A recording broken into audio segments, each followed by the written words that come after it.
As any German will tell you, this is how you help a country get economic growth.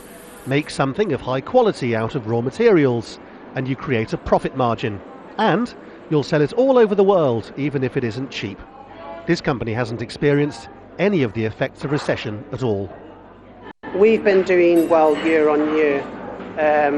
We've had really good percentage up on each year that we've produced. And I think that's generally the same throughout the industry. Something else made in England this year were the Olympic Games. They appear to have had the effects of bringing Britain out of the worst period of recession since World War II.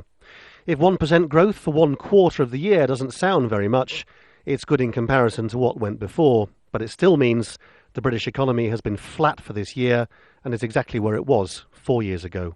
We're dealing with a lot of problems at home, the debts built up in the good years, the effect of the banking crash and the like. We're in a global race abroad.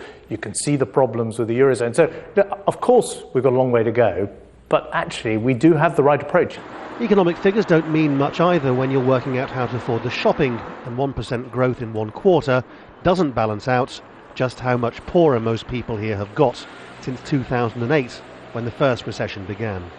I think it's flatlining, to tell you the truth. I don't think anything's improved, or it's just government figures being manipulated, basically. Makes absolutely no difference, because basically the cuts are still happening, so that's what, I mean, it makes no difference to the people sat in Parliament. I'm quite sure they're very happy.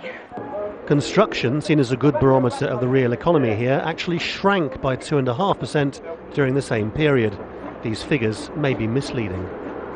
So one question is whether these growth figures are actually the start of a trend or simply a blip caused by the Olympics. The other is exactly how much they resonate with people. After all, different statistics suggest that in this country, people are a full 15% worse off than they were 3 or 4 years ago, a combination of stagnant pay and rising prices.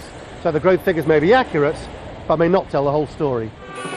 Last weekend's protests in London demonstrated the amount of anger there is at the effects of austerity on people's lives, and many will be unconvinced that these figures mean anything to them at all. And with far more cuts on the way, a triple-dip recession could still happen. Laurence Lee, Al Jazeera, London.